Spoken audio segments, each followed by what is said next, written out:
capítulo 3 de Gênesis, versos 1 até o verso 6. Mas a serpente, o mais sagaz de todos os animais selváticos, Gênesis capítulo 3, versículos 1 até o versículo 6. Mas a serpente mais sagaz de todos os animais selváticos que o Senhor Deus tinha feito, disse à mulher: é assim que Deus disse: não comereis de toda a árvore do jardim? Respondeu-lhe a mulher: do fruto da árvore do jardim podemos comer, mas do fruto da árvore que está no meio do jardim, disse Deus: dele não comereis, nem tocareis nele, para que não morrais. Versículo 4. Então a serpente disse à mulher: certo que você não vai morrer, porque Deus sabe que no dia em que dele comerdes, se vos abrirão os olhos, e como Deus, sereis conhecedores do bem e do mal. Então, vendo a mulher que a árvore era boa para se comer, agradável aos olhos, e a árvore desejável para dar entendimento, tomou-lhe do fruto e comeu, e deu também ao marido, e ele também comeu. Nós temos caminhado ao longo desses dias por esses versículos, e nós temos descoberto algumas coisas, né? No domingo passado, quando nós iniciamos a caminhada, nós descobrimos que a única maneira de alguém ter sua cosmovisão corrompida, ou mudada, ou transformada, é o quê? Qual é a única maneira? Preciso que vocês leiam para a gente poder dar continuidade ao processo. Lá Paulo disse eu perguntei qual é a única maneira de corromper, a única maneira de alterar a visão de um santo, que era Adão e Eva, e Paulo justifica lá o que ele diz: a única maneira é corrompendo a mente. Então, nós estudamos também no domingo passado que a grande motivação do nosso inimigo não é tanto nos levar a inúmeros pecados. Ele não está preocupado com isso, independente de quando isso aconteça.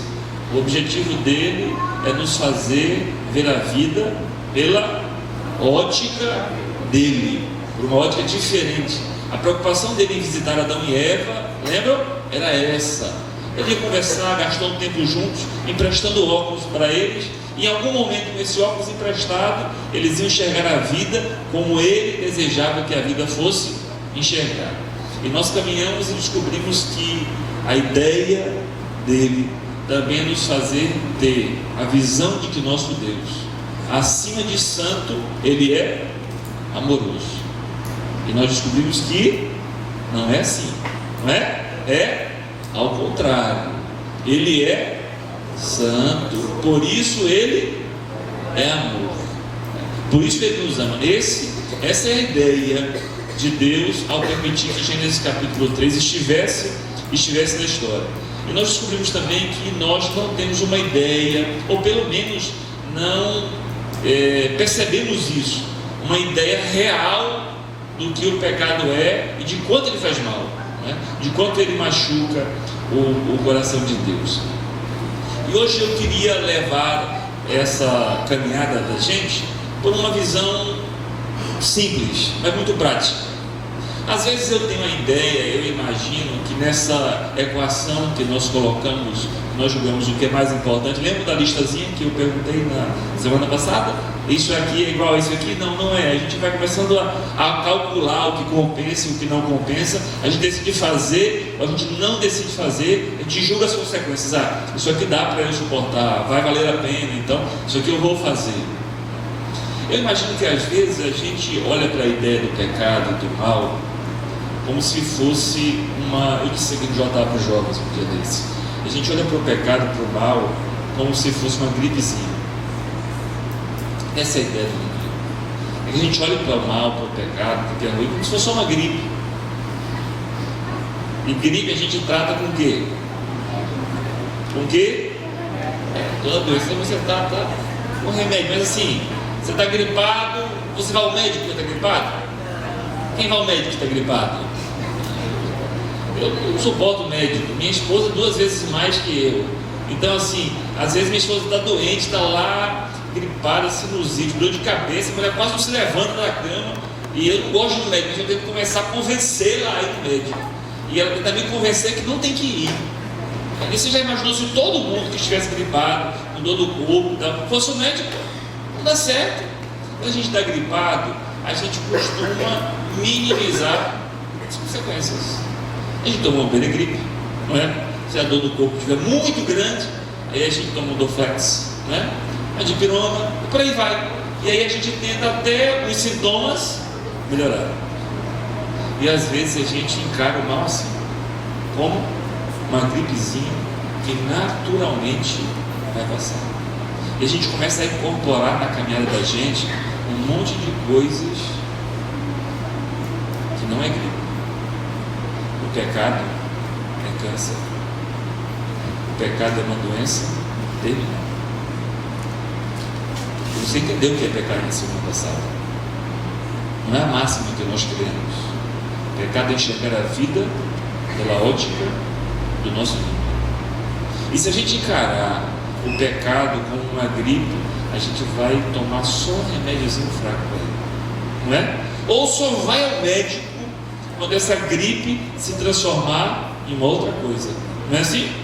Mas não é. A gente precisa encarar o pecado como uma doença terminal. Então isso precisa de uma intervenção. Eu preciso reconhecer o lugar que eu estou, como eu estou, o que isso tem me feito mal, e tenho que procurar ajuda. Essa é a ideia que eu preciso criar e extrair de Gênesis capítulo 3. É que às vezes naquela euforia Daniel não tinha percebido o que era. Hoje eu tirei duas partes desses versículos que provam a alteração da cosmovisão de Eva a respeito do pecado. A primeira está no versículo 1 que nós lemos. Eva troca a sua maneira de enxergar as coisas. Ela passa a se focar mais na proibição do que na provisão. Não sei se já aconteceu com você, sabe? Você vê na televisão aquele comercial fantástico da McDonald's ou de qualquer uma outra, né? Não é merchandising, mas aquela coisa gostosa, aquilo ali. Aí você pensa assim: meu Deus, isso é quase injusto. Eu senti vontade de fazer isso aí e não poder realizar. Isso já aconteceu com você? Isso é foco na proibição ao invés da provisão. Ô Caleb, vem cá, não vou te perguntar nada. Caleb tem quantos anos? Pronto. Caleb tem 6 anos. Aí Caleb chega para o irmão Emerson e fala assim: ô pai, deixa eu ir brincar lá embaixo no playground. A irmã diz: não, você não pode. Não pai, deixa eu ir lá brincar. Não, você não pode, Caleb, hoje não, agora não. Ah, tá bom. O que o Caleb estrategista faz? Normalmente ele vai para onde? Não, ele só chora na segunda. Menino é inteligente. Mulher chora na primeira, menino não, só chora depois que o pai e que a mãe não deixam. Aí ele vem para a irmã Elizabeth: mãe, deixa eu brincar lá embaixo? Não, você não pode brincar hoje, filho. Não, deixa eu brincar lá embaixo? Não, você não pode hoje. O que Caleb conclui? Ah, mãe, a senhora e o papai nunca deixam fazer? Isso é verdade? Obrigado, não, Caleb. Mas não faz isso lá em casa não, não na tua casa não. A gente foca na proibição ao invés da provisão.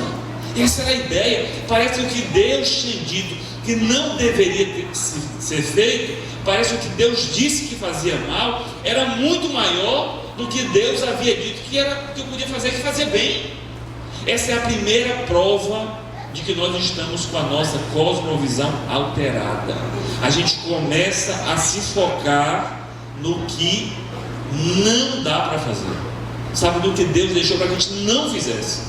Parece que os não de Deus estão numa lista tão grande que a gente fica pequenininho e a gente fica buscando o que fazer. É simples. Um dia eu decidi começar uma reforma alimentar na minha vida.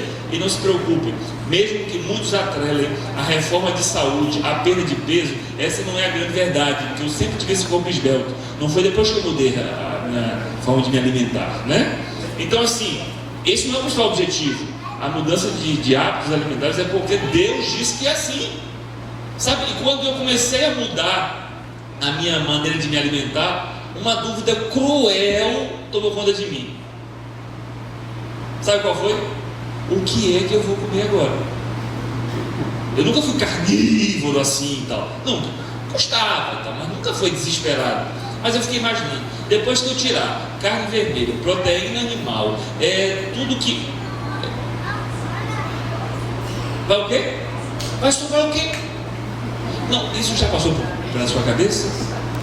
Já? Ou sou eu que penso assim? Assim, parece que é tão difícil, né? Sabe? Mas não dá, porque assim, todo mundo faz desse jeito. Não tem como ser diferente. Tem alguma coisa errada. Foco na proibição ao invés da provisão. Esse é a primeira maneira, o primeiro motivo, ou a primeira forma de perceber quando nós estamos enxergando a vida pela ótica diferente. Nós começamos a nos focar mais na proibição do que na provisão. Vamos imaginar assim, eu recebo o senhor lá em casa, meu Carneiro. O senhor vai passar uns dias lá em casa.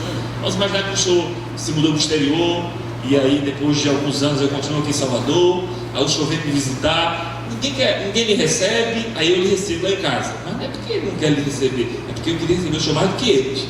Deixa eu vai lá para casa, e aí eu digo assim: olha, irmão Carneiro, eu vou precisar sair, mas o senhor fica à vontade, tá?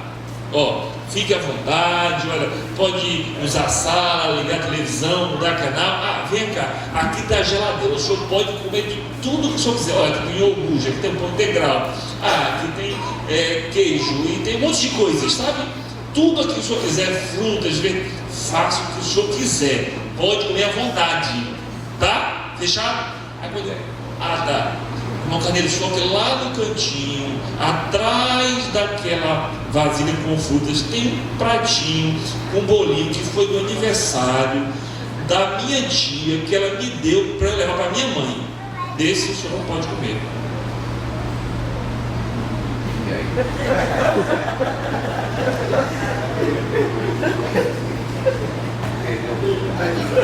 Perdeu não.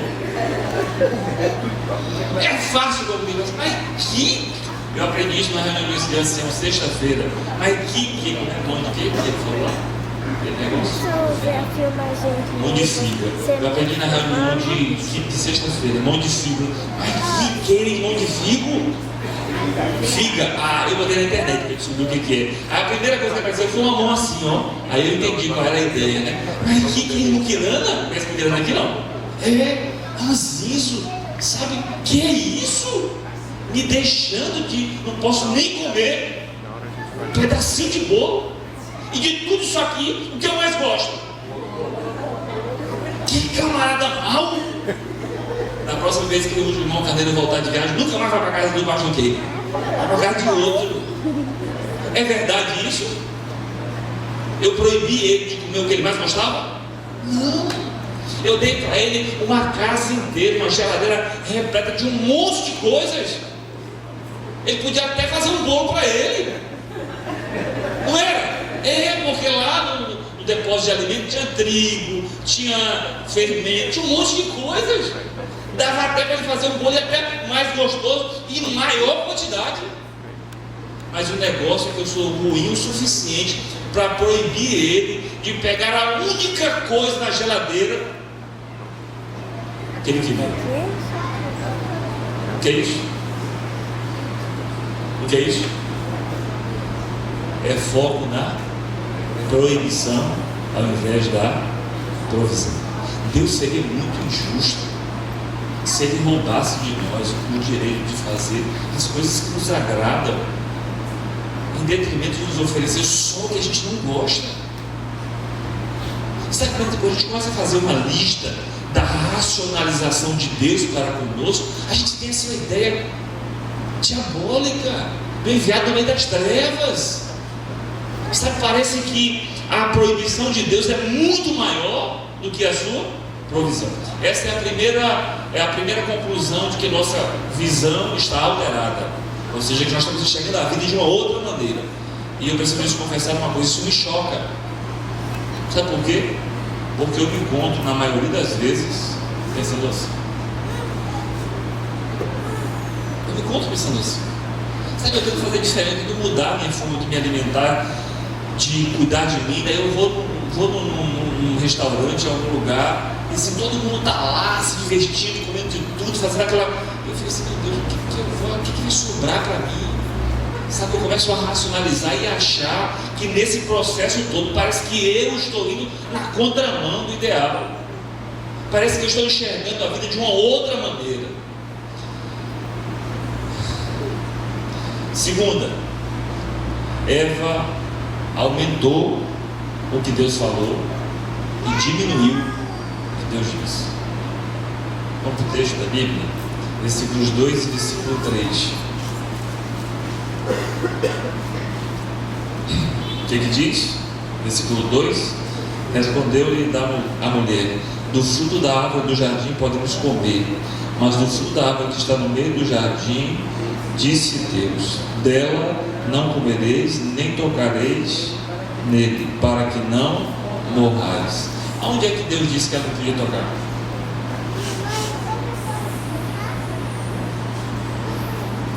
Onde foi que você encontrou na Bíblia que Deus disse para ela que ela não podia tocar? Me ajudei, porque foi muito rápido para eu montar, eu não consegui encontrar. Para preparar o sermão, foi muito rápido, eu não consegui. Encontre para mim aí. Aonde é? Onde foi na Bíblia que disse que Deus disse para ela que ela não podia tocar? Ela começou a aumentar o que Deus disse. E ela diminuiu o que Deus disse. Quando ela disse assim: a árvore do jardim nós podemos comer. Era essa a ordem de Deus? Qual era a ordem de Deus? Cadê o todo aqui? Cadê o todo aqui? Isso é familiar para você? Sabe, na caminhada da tentação, do pecado, é desse jeito que acontece. A gente começa a aumentar o que Deus disse e diminuir o que Ele disse. Não é preciso fazer isso. Não é preciso ajudar Deus. É só o que Ele disse e acabou. Não precisa você maximizar uma coisa de Deus e você diminuir outra. Não. Já é difícil do jeito que está. Imagine no auxílio. Imagine na ajuda. A preocupação de Deus é só o que Ele disse. Sabe? É só da maneira que Ele falou. É assim, assim e acabou. Na cosmovisão do nosso inimigo, os nossos privilégios são diminuídos e a nossa proibição, ela é aumentada. E por último, e a parte mais triste, Gênesis 3, quando Eva diz assim: mas do fruto da árvore que está no meio do jardim, disse Deus: dela não comereis, nem tocareis nela, para que, algumas Bíblias dizem, do contrário, você morrerá. O que foi que Deus disse?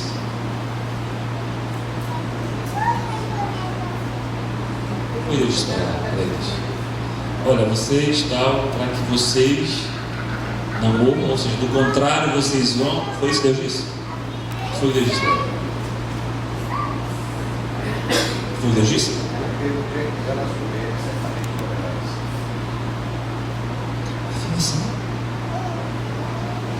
Não é quem sabe.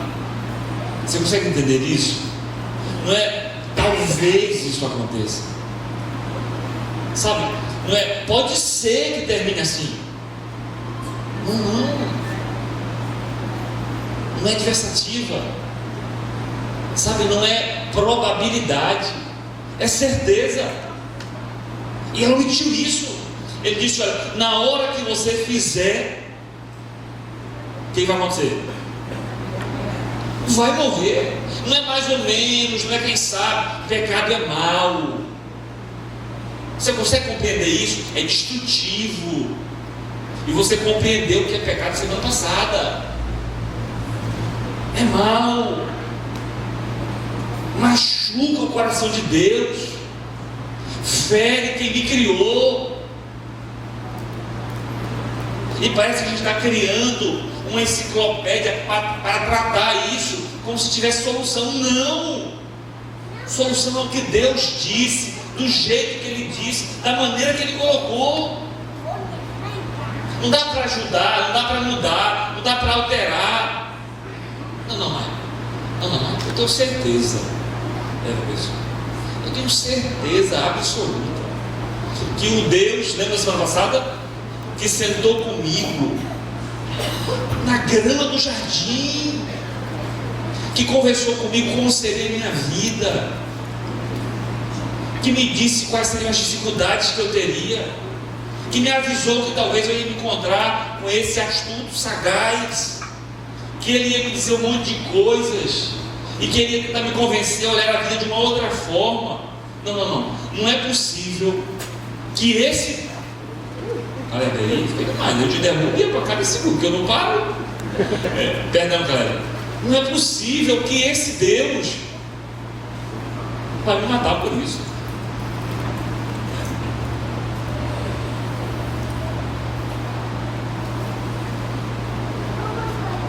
Não. Ele não é tão santo assim.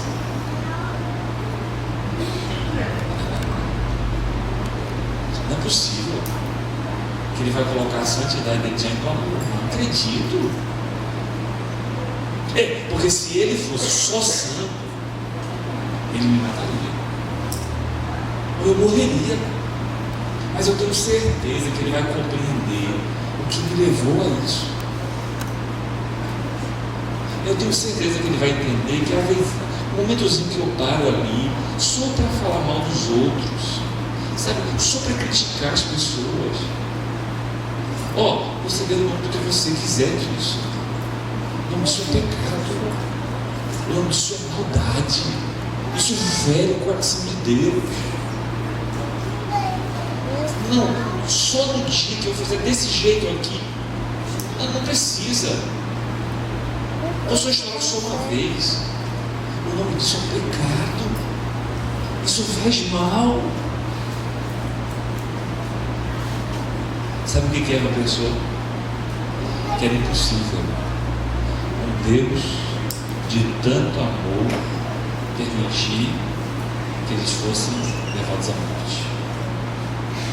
O nome disso não é fé. Obrigado, irmão Roberto. É isso. O nome disso é presunção. Você começa a colocar presunção no lugar de fé. Deixa eu dizer uma coisa: Deus não quer que você torne sua vida mais difícil, não.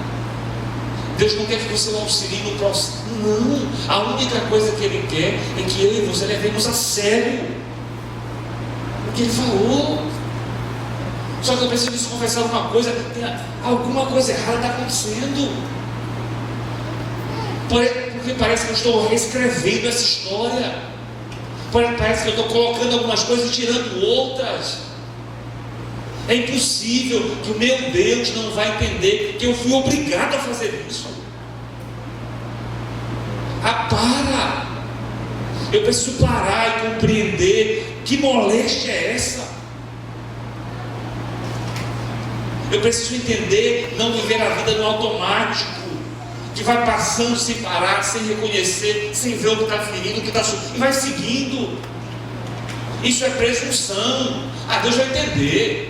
Deus vai compreender. No mundo que eu estou, do jeito que eu estou, não dá mais para fazer isso. Mas todo mundo está fazendo. Esse é o problema do primeiro casal. Eles acharam o que Deus não disse que seria. Deus não condicionou, Deus não disse que existe uma probabilidade, talvez em algum momento isso. Não, certamente isso vai acontecer. Sabe, nessa caminhada da tentação, do pecado, da maldade, a gente começa a desafiar a Deus.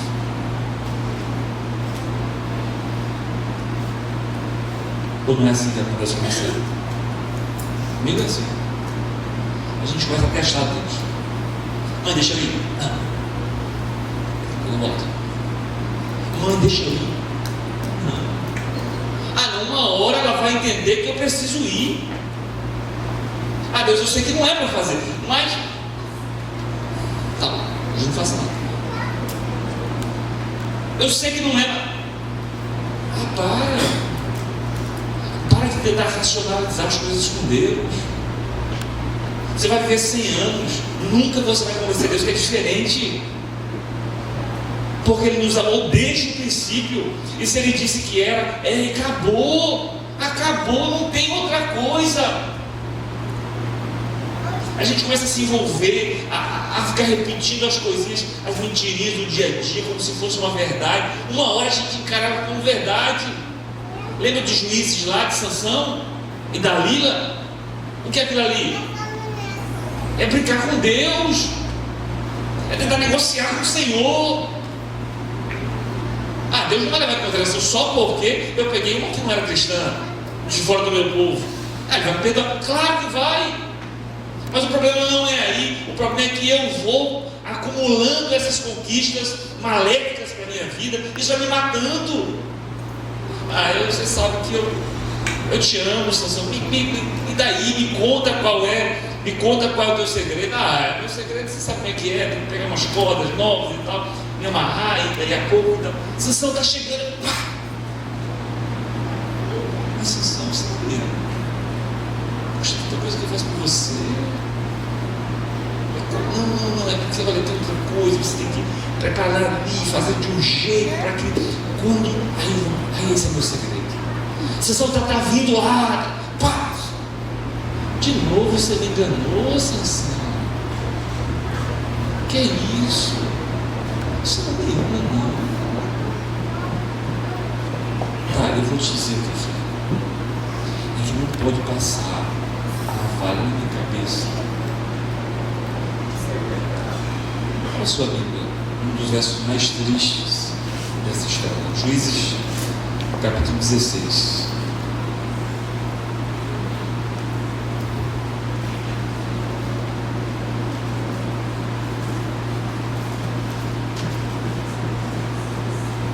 Juízes, capítulo 16.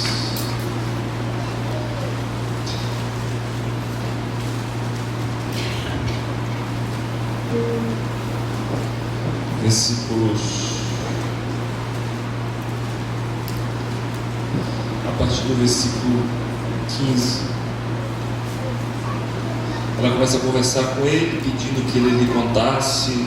Ele conta o segredo no versículo 17. E aí diz assim, 19 e 20. Então Dalila fez dormir Sansão nos joelhos, e tendo chamado um homem, mandou rapar-lhe as 7 tranças, passou ela a subjugá-lo e retirou-se dele à força. Então disse ela: os filisteus vêm sobre ti, Sansão. Tendo ele despertado do seu sono, disse consigo mesmo: sairei mais esta vez como dantes e me livrarei, porque ele não sabia que já o Senhor se tinha retirado dele. Ele não sabia. Isso é um dos versos mais tristes dessa história. Ele brigou tanto com o mal que ele achou que fosse impossível que isso fosse acontecer. Não é possível que Deus leve a sério de uma forma tão forte isso. Não acredito que é desse jeito. Eu acho que em algum momento tem alguma coisa diferente que eu não absorvi. Deus tem tanta coisa para se preocupar, tanta coisa grandiosa, tantas coisas mais importantes. Não dá para ele se preocupar com essa coisa tão pequenininha. A gente vai brincando tanto com o mal, a gente vai brincando tanto com o que é ruim, vai se envolvendo com isso, e a gente acaba concluindo: é impossível. Deus, com uma agenda com tantas coisas, tem que se preocupar com isso. Não. Ele não vai fazer. Nós começamos a achar que nós E não Deus está no controle. Nós começamos a calcular, a projetar, a raciocinar. Por favor, eu venho hoje do céu dizer-lhes uma coisa: o pecado é mau, ele machuca o coração de Deus, ele faz mal para a sua existência. Sabe, não se envolva com ele, uma hora ele vai te surpreender, uma hora ele vai te enganar, porque até aí você acha que não está enganado ou enganado. Uma hora você vai despertar e vai achar que tudo é do mesmo jeito, que vai ser simples, que você vai dar um jeitinho para se livrar da situação, e quando você menos perceber, já é. O problema é que a gente vai brincando, o problema é que a gente vai se envolvendo, a gente vai achando que nós temos o controle das coisas.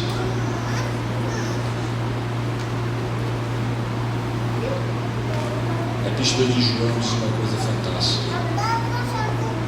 Ela diz assim: meus filhos, a Bíblia foi escrita para que vocês não pequem. A Bíblia foi escrita para que vocês não errem. Mas se em algum momento vocês errarem, vocês têm um advogado diante de Deus. Mas eu disse isso ontem à noite nos jogos e falei que eu iria repetir isso hoje.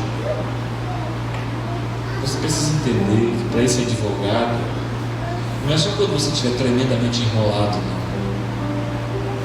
Ele leva em consideração essas coisas pequenininhas que eu vou fazendo e vivendo. Achando que é natural. Achando que ele já sabe o que é, não vou nem precisar pedir perdão, ele sabe o que é, ele vai relevar. É possível que ele vá descer um raio do céu e vai me consumir só por causa disso.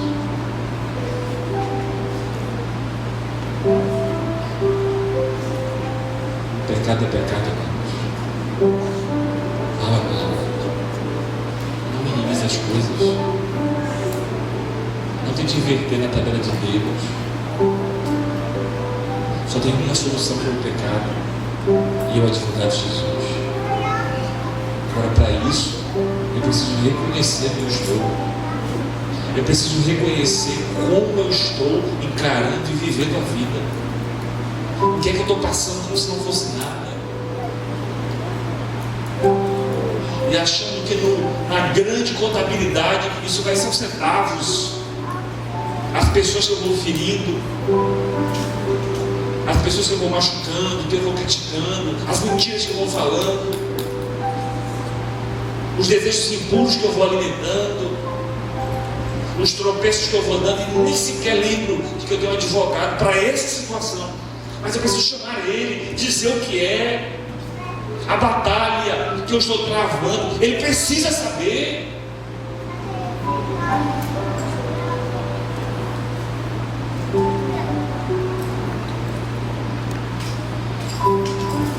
Por favor, vou pegar os seus para Jesus. Qual é o prato que você mais gosta? Escolha um que não tenha carne para não escandalizar, se for o que você gosta mais de carne. Eu estou brincando, qual prato você mais gosta?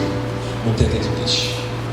Nunca nem nós fomos para um restaurante e veio aquela manteca de peixe.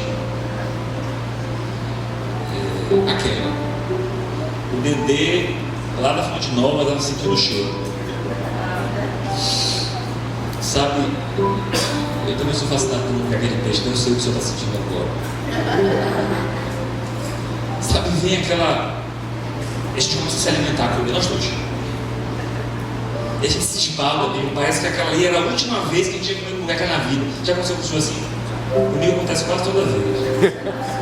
A gente vai, parece que se eu não aproveitar o máximo daquela ali, não tem mais outra. É a última, então essa eu vou comer para valer. Aí quando a gente termina, que a gente está conversando, a gente lembrando das coisas, conversando, aí diz: rapaz, eu acho que hoje eu.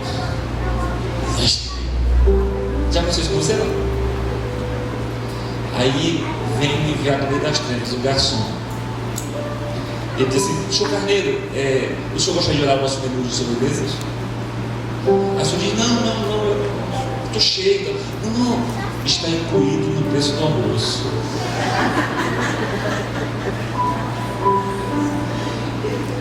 Aí levanta, Um pouquinho, mas eu acho que não vai caber aqui, né? Mas afinal de contas, eu vou perder essa. E o que eu e Carneiro fazemos? Mocinho de maracujá, pudim, petit gâteau, bravo. A gente não pode perder essa. O que me faz imaginar se eu não consigo resistir a um prato de sobremesas e não resistir ao loteria?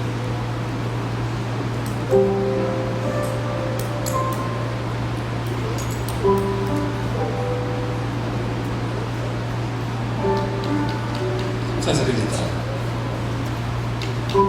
que se eu não consigo resistir ao pudim, mesmo estando com o estômago cheio, você não dá para colocar. Me faz acreditar que eu não resisti a bobagem.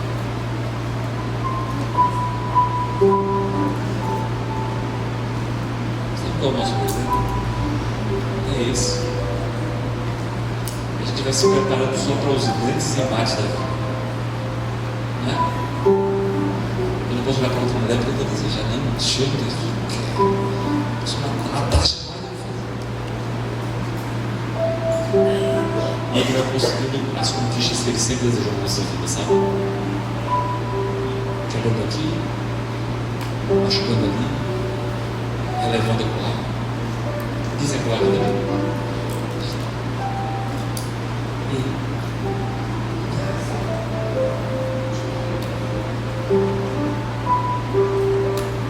Isso é o quê? Óbvio cristão. Eu venho hoje, em nome do céu, dizer uma coisa: pecado, seja bom for, não se releva, se confessa. Amém. Você é contigo. Não releva. Ajoelhe e confessa. Você falou mal do seu irmão. Não releve. Isso é pecado.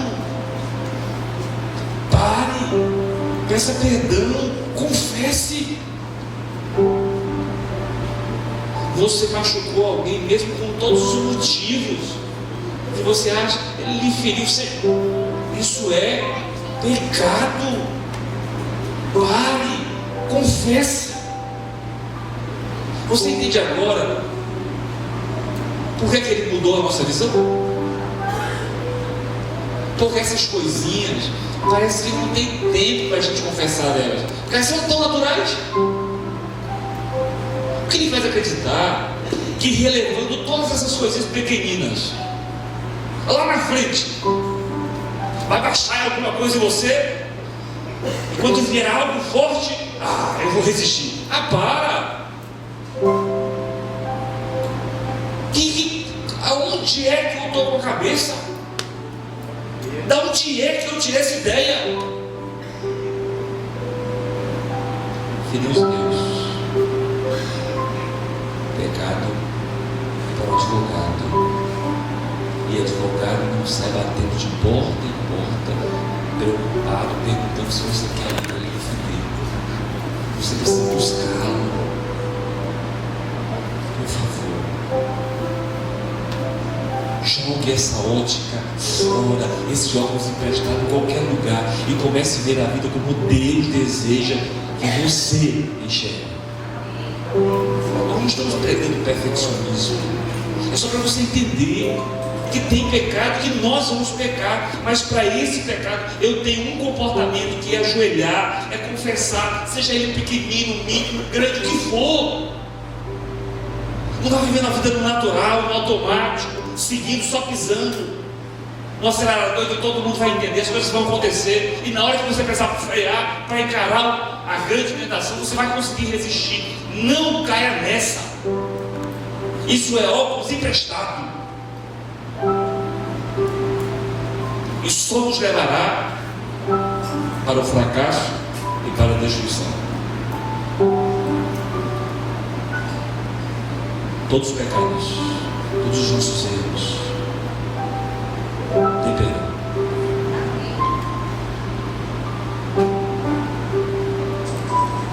Só não tem perdão. Sabe qual é? Você também tem. Porque se você se arrepender, Deus vai perdoar você. O único pecado que não tem perdão é o que não confessamos. Eu só quero dar uma oportunidade hoje. Só confessar os nossos pecados.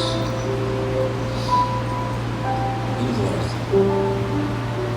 Eu vou confessar os meus pecados. E ele convidar a fazer o mesmo. Você sabe disso? Minha esposa não sabe. Seu marido não sabe. Seus amigos não sabem. Mas você e Deus sabem. Sabe o que ele espera? Que o perdão que ele concedeu para cada pecado seja utilizado. E para isso, eu preciso entender o que é o pecado, o que ele faz comigo e qual é a solução dele. Você quer pedir perdão para o Senhor hoje? Você aceita essa oportunidade do Senhor agora? Feche os seus olhos. Converse com o Senhor. Fale. O Senhor, Ele sabe quais são. Relembre. Coloque diante do trono da graça de Deus agora e confesse. Se você quiser se ajoelhar, se você quiser se levantar, faça. Mas por favor, não arrede o pé daqui hoje sem colocar diante do Senhor tudo.